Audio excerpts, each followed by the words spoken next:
এটা একটা কোনাকুনি টান, ঠিক আছে, একটু বাঁকা আর কি, সোজা না, এরকম বাঁকা।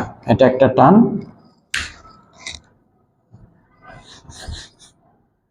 এটা যদি কোনো বর্ণের উপরে থাকে তাহলে এটার নাম হলো জবর, ঠিক আছে। কোনো বর্ণের উপরে যদি এরকম কোনাকুনি টান থাকে তাহলে এটার নাম কি? জবর। আর যদি এরকম টানটাই কোনো বর্ণের নিচে থাকে এটার নাম হয় জের। কি? জের। টান একরকমই দেখতে, বর্ণের উপরে হলে জবর, নিচে উপরেরটা নিচেরটা, উপরেরটা নিচেরটা।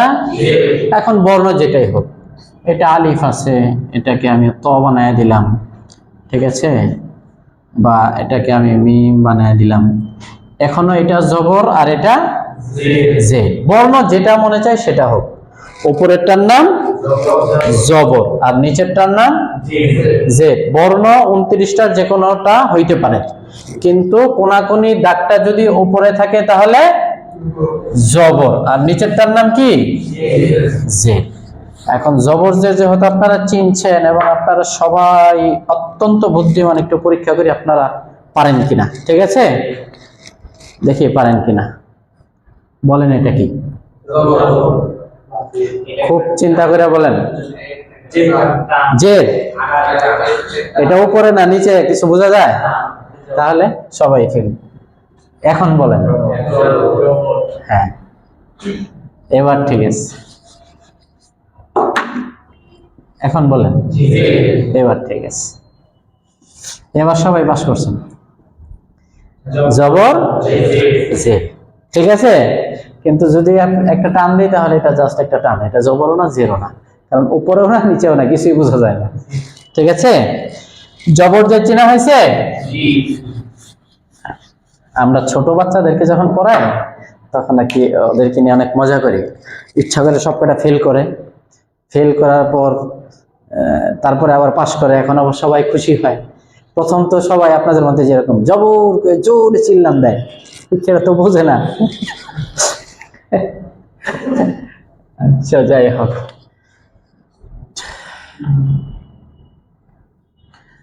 এই জবরের ডান পাশের মাথাটা যদি এরকম বাঁকা থাকে, গোল থাকে, তাহলে এটার নাম হলো পেশ। কি এটার নাম? পেশ। এটার নাম কি? হ্যাঁ, উপরে এক মাথা গোল, এটার নাম পেশ। তাহলে আমরা তিনটাই চিনলাম, জবর জের পেশ, জবর জের পেশ। এটার নাম হলো জবর, এটার নাম জের, এটার নাম পেশ। এই তিনটার সমষ্টিগত একটা নাম আছে, সেটার নাম হলো হরকত। কি? হরকত, ঠিক আছে। আরবিতে যদি লিখি তাহলে এরকম হয়, আর বাংলায় লিখলে এরকম।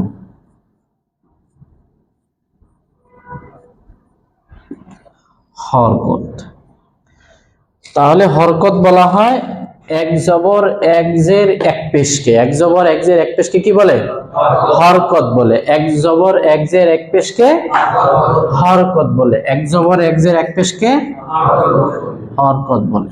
এক জবর এক জের এক পেশকে হরকত বলে। যেমন এটা পাঞ্জাবি, ওটা গেঞ্জি বা টি শার্ট, ওইটা শার্ট, কিন্তু সবগুলোকে পোশাক বলে। সবগুলোকে কি বলে? এটাও একটা পোশাক, ওটাও একটা পোশাক, এটাও একটা পোশাক, সবগুলো পোশাক, কিন্তু পোশাকের ভিন্ন ভিন্ন নাম আছে। একটার নাম শার্ট, একটার নাম গেঞ্জি, একটার নাম ট্রাউজার, একটার নাম টুপি, ঠিক না? কিন্তু সমষ্টিগত নাম হলো পোশাক, ঠিক তো? ঠিক।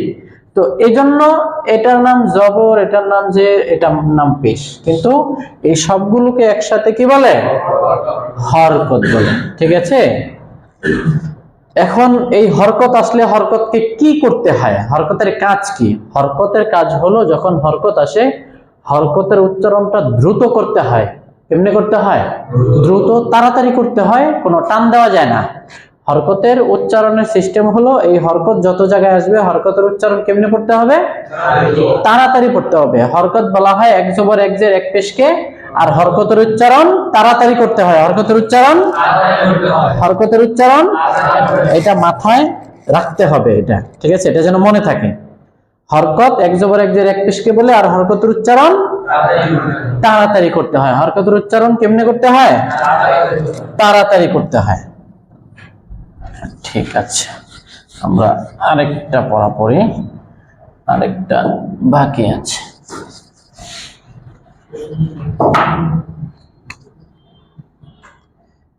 এই যে একটা চিহ্ন, এটাকে বলে জজম। কি বলে?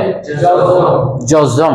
জজমের অনেক রকম হয়ে থাকে, এরকমও হয়, আবার এরকমও হয়, আবার এরকমও হয়। এই তিন রকমই হয়। এই তিনটাই জজম।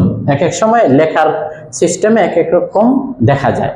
তো এইটাই বেশি আসে লেখার মধ্যে, এইরকমই বেশি আসে। এটার নাম হলো জজম। কি? জজম। এই যে জজম, এটার নাম কি? জজম। তাহলে জবর জের এটা পেশ জজম। আবার বলেন। আচ্ছা, এখন এই চারটা ছাড়া, এই জবর জের পেশ জজম ছাড়া, এই যে মাঝখানে যে আমি চারটা বর্ণ লিখছি, এই বর্ণগুলোর নাম কি? এটার নাম কি? আলিফ। এই সবগুলো কি? আলিফ। কিন্তু কথা হলো, আলিফে যখন জবর জের পেশ জজম হয়, তখন ওই আলিফটা আর আলিফ থাকে না, তখন ওই আলিফটার নাম হয়ে যায় হামজা। কি হয়? হামজা। ওই আলিফটার নাম কি হয়? হামজা হয়ে যায়। তাহলে এখন বলবো, এটা তো অবশ্যই দেখতে হামজার মতোই দেখা যায়, এটাও হামজা। এটা কি? হামজা। কেন? আলিফের উপরে জবর চলে আসছে। এটাও হামজা। কেন? নিচে জেড চলে আসছে। এটাও হামজা। কেন? উপরে পেশ চলে আসছে। এটাও হামজা, উপরে জজম চলে আসছে। বুঝতে পারছেন? তাহলে এটা কি? হামজা। এটা কি? এটা কি? এটা কি? এটা কি? হামজা। চলেন এবার আরেকটু পরীক্ষা করি। এটা কি? এটা কি? এটা কি? এটা কি? এটা কি? ওকে। এটা কি? এটা কি? এটা কি? এটা? এটা? হ্যাঁ। এটা কি? এটা? এটা? এটা? এটা? হ্যাঁ। এখন এটা আর এই চারটা বুঝাইতে পারছি? আলিফে জবর জের পেশ জজম হইলে ওই আলিফকে কি বলে? হামজা বলে। কারণ তার কাজগুলো সবগুলোই হামজার মতো হয়, তখন আর আলিফের মতো থাকে না। ঠিক আছে? এক কথায় তার নামই হয়ে যায় হামজা। ঠিক আছে? তার নামই কি হয়ে যায়? হামজা হয়ে যায়। তাহলে আলিফে জবর জের পেশ জজম হইলে ওই আলিফকে কি বলে? হামজা বলে। আলিফে জবর জের পেশ জজম হইলে ওই আলিফকে কি বলে? হামজা বলে।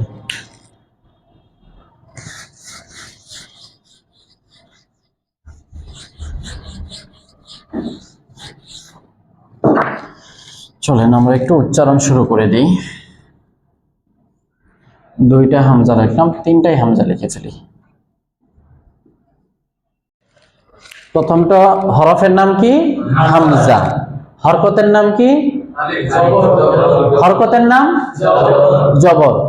হরকতের তো তিনটা নাম আছে, মানে সবগুলোকে হরকত বলে, কিন্তু হরকতের আবার আলাদা আলাদা নাম আছে। একটার নাম জবর, একটার নাম জের, একটার নাম পেশ। তাহলে এটা হলো বর্ণের নাম, মানে হরফের নাম, অক্ষরের নাম হামজা। আর হরকতের নাম জবর। হরকতের নাম জবর। এটাও হরফের নাম হামজা, হরকতের নাম হরফের নাম হরকতের নাম। আচ্ছা, আবার হরফের নাম হরকতের নাম। উচ্চারণটা করব এইভাবে, আ। কেমন উচ্চারণ হবে? আ। মানে হামজা জবর আ, হামজা জবর আ, হামজা জবর আ। এখন যদি আমি এটাকে লম্বা করে বলি আ, শুদ্ধ হবে? কেন হবে না?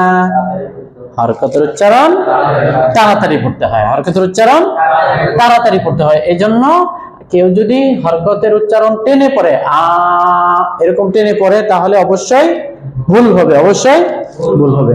এখন কথা হলো, হুজুর সামান্য একটু টান হয়ে গেছে, তাহলে কি ভুল হবে? হ্যাঁ, যদি সামান্য টানো হয়ে যায় তাহলেও ভুল হবে। কারণ হরকতের উচ্চারণ কোনোভাবেই টেনে পড়া যাবে না। হরকতের উচ্চারণ সব জায়গায় দ্রুত পড়তে হয়, সব জায়গায় দ্রুত পড়তে হয়। কিছু কিছু জায়গায় টেনে পড়তে হয়, সেটার আলাদা কিছু নিয়ম কারণ আছে, সেগুলো সামনে আসবে। তো হরকতের উচ্চারণ তাড়াতাড়ি পড়তে হয়। হামজা জবর আ, আ হামজা জবর আ, হামজা জের ই, টান হবে না, ই টান হবে না, হামজা জের ই, হামজা পেশ উ, হামজা পেশ আ, ই উ, আ ই উ, আ ই উ, আ ই উ, আ ই উ, আ ই উ, আ ই উ। ওকে, চলেন আমরা দুইটা দুইটা শিখি।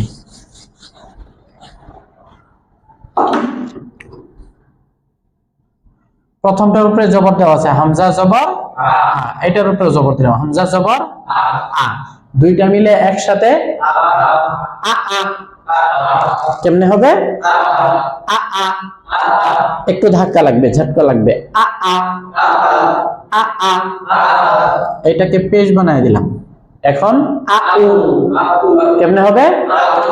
আ উ। আবার আউ এরকম বললে ভুল হবে, কারণ ধাক্কা লাগলো না। আ উ, আ উ, আ উ।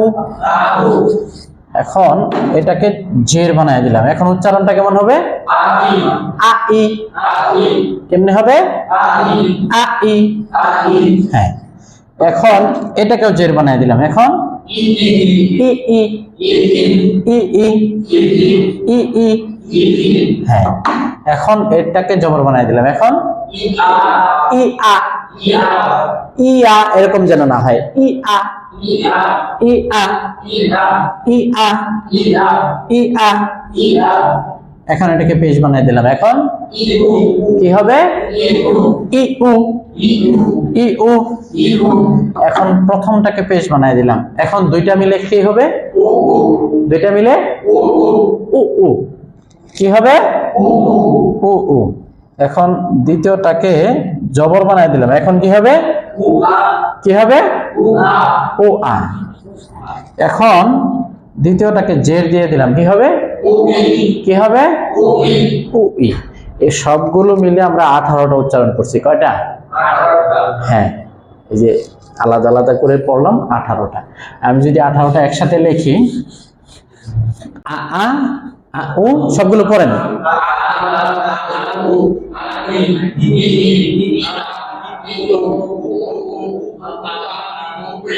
উল্টা দিক থেকে পড়েন এখন।